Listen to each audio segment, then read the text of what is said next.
नारायण के इस बद्रिकाश्रम में आएगा, चने की दाल हाथ में लेकर शंकर के नाम का स्मरण कर कर अपनी मनोकामना कर कर जो नारायण को चढ़ाएगा उसकी मनोकामना 3 महीने में पूरी हो जाएगी। आज भी बद्रिकाश्रम में बद्रीनाथ जी को क्या चढ़ता है? बोलो, जम के बोलो। चने की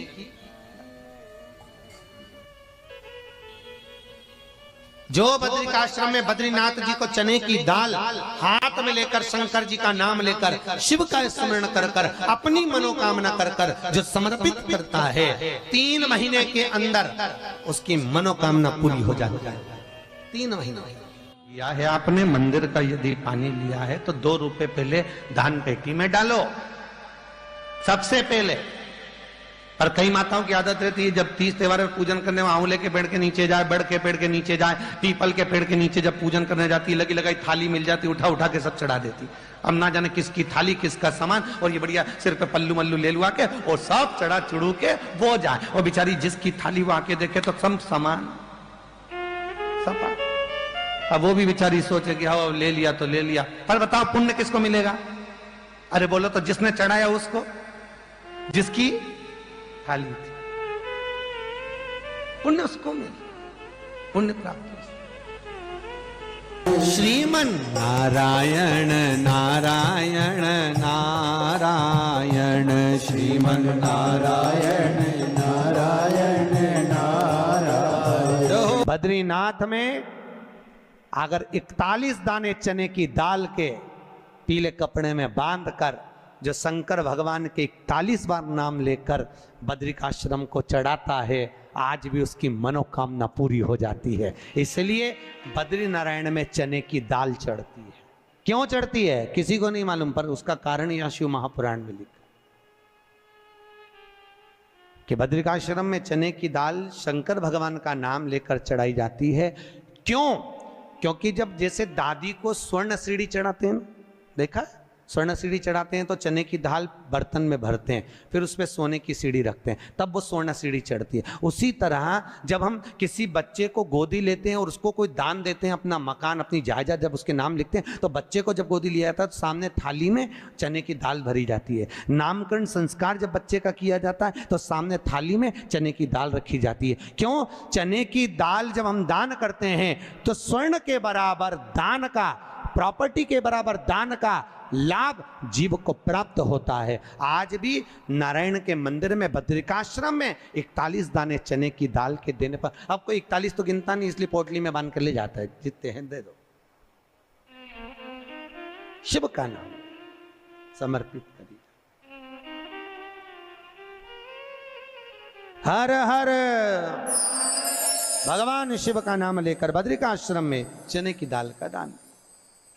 अच्छा, इसलिए केदारनाथ में जपा जाता है नारायण नारायण, और बद्रिकाश्रम में जपा जाता है ओम नमः शिवाय। दोनों जगह विपरीत दशा है। केदारनाथ जी में क्या जपना चाहिए? श्रीमन नारायण, ओम नमो भगवते वासुदेवाय, श्री कृष्ण शरणम मम। ऐसे केदारनाथ जी में बैठकर भगवान का नाम का जाप करना चाहिए। और बद्रिकाश्रम में जब भी जाओ तो मुख से ओम नमः शिवाय, ओम नमः शिवाय। जैसे व्यक्ति का कोई काम नहीं हो रहा हो, बहुत दिन से लगे हैं, बहुत समय से लगे हैं, ये काम हो ही नहीं रहा, तो शंकर जी का नाम को उल्टा कर कर जपना चालू कर दो। नमः शिवाय ओम। सीधा नाम क्या है? ओम नमः शिवाय, शिवाय नमः ओम।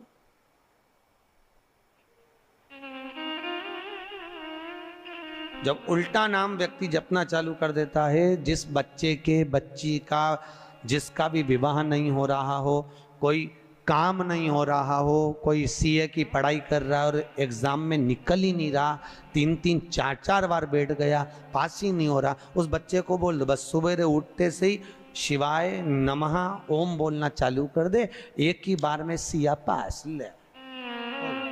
कहा करत बा, जॉब नहीं लग रहा हो, जब उल्टा उल्टा जप ले।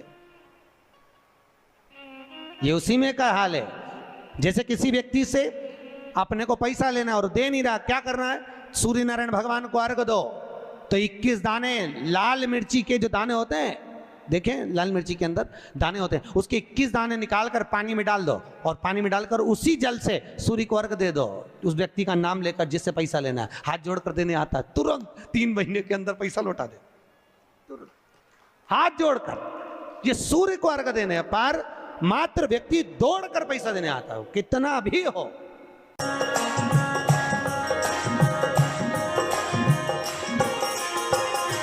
श्रीमन्नारायण नारायण नारायण, श्रीमन्नारायण नारायण नारायण। बृहस्पतेश्वर महादेव काशी में विराजमान। कौन से महादेव? जम के बोलिए जरा। बृहस्पतेश्वर महादेव काशी में विराजमान है।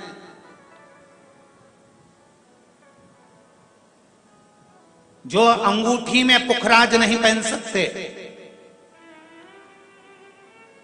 जिनकी भाग्य रेखा उल्टी चल रही हो, बृहस्पति चमक ही नहीं रहा हो, जिस काम में हाथ डालते हैं वो काम पूरा ही नहीं होता हो, तो एक बार काशी जाना, बृहस्पतेश्वर महादेव का स्पर्श करना, उनका अभिषेक पूजन करना और उनका स्पर्श कर कर एक बेलपत्र ब्राह्मण देवता से मांग कर लेकर आ जाना कि इन बृहस्पतेश्वर महादेव से मुझे एक बेलपत्र दे दो। तुम्हें पुखराज पहना कि नहीं पहना, हीरा रतन माणिक पहना कि नहीं पहना, वो बेलपत्र इतना चमत्कार कर देगी कि जिंदगी में कभी संपदा की कमी आएगी ही नहीं। अगर बृहस्पति नहीं चमके तो बृहस्पतेश्वर महादेव, जहां पर बैठकर बृहस्पति भगवान ने शंकर भगवान की आराधना करी है, रोज गंगा जल जाना, गंगा जल लेकर आना, शिव जी की आराधना करना, एक शिवलिंग का निर्माण करा, उसकी आराधना में बृहस्पति भगवान डूब गए, उसकी आराधना में बृहस्पति महाराज निरंतर लगे रहे और इतनी आराधना बृहस्पति महाराज ने करी, इतनी आराधना करी बृहस्पति महाराज ने कि शंकर भगवान सामने प्रकट हो गए। मांगो बृहस्पति, तुमको क्या चाहिए? कुछ नहीं, केवल आपका भजन। नाम रख दिया, तुम्हारा नाम वचस्पति रहेगा। बृहस्पति भगवान का एक नाम वचस्पति भी रख दिया और तुम साधारण नहीं रहोगे। तुमने मेरी आराधना करी है तो देवताओं के गुरु बनकर विराजमान होगे। अब अभी तक 2 भार इंद्र के पास में थे, बहुत ध्यान देकर समझना ये नवग्रह कथा को। 2 भार थे इंद्र के पास। इंद्र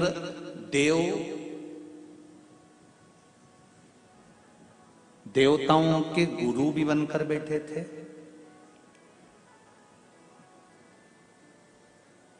देवगुरु बृहस्पति की जगह पूर्व में इंद्र ही देवगुरु का पद संभाल रहे और देवराज का पद भी इंद्र के पास में था। कौन कौन से पद थे? जम के बोलो जरा।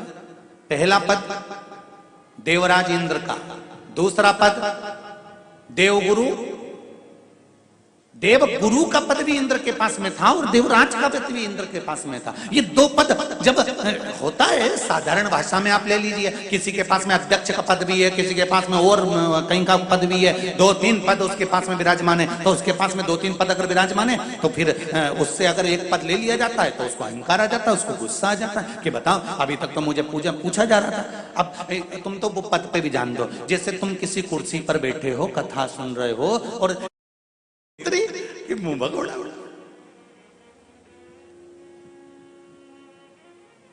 अब इनका मुंह भगोने जैसा हो गया तो गुस्सा तो। बड़े बुजुर्ग सम्मान देते हैं, घर के बच्चों का भी फर्ज है कि उसका सम्मान बच्चे करें। सही है कि गलत है? घर के बुजुर्ग उसको सम्मान दे रहे हैं ना, घर के बड़े उसका सम्मान कर रहे हैं ना, तो घर के बच्चे कहते हैं नहीं वो तो हमारे लिए गलत सोचता है, हमेशा हमारे लिए अपशब्द बोलता है, हमेशा आड़ा टेढ़ा बोलता है। तो घर के बुजुर्ग कहते हैं तुम्हें क्या करना है, जब हम सम्मान दे रहे हैं तो तुम भी दो, हम आदर कर रहे हैं तो तुम भी करो।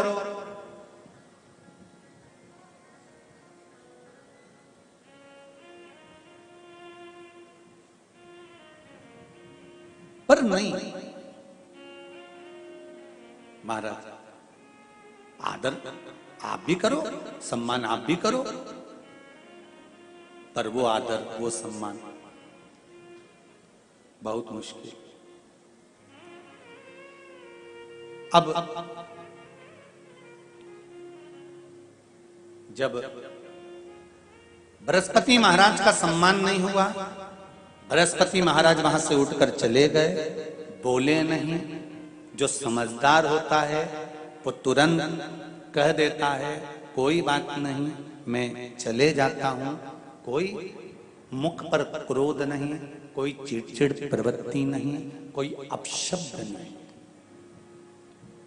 एक बात मैं आप सबको कहना चाहूंगा, किसी जगह पर यदि आपका अपमान हुआ है, बहुत ध्यान देना जरा, कथा थोड़ी भारी है पर समझ लोगे आप। किसी जगह पर यदि आपका अपमान हुआ है तो आप भगवान शंकर को धन्यवाद देना कि मैंने पूर्व में किसी का अपमान करा होगा तो मेरा हिसाब आपने इतनी जल्दी बराबर कर दिया है, इतनी जल्दी बराबर कर दिया। ये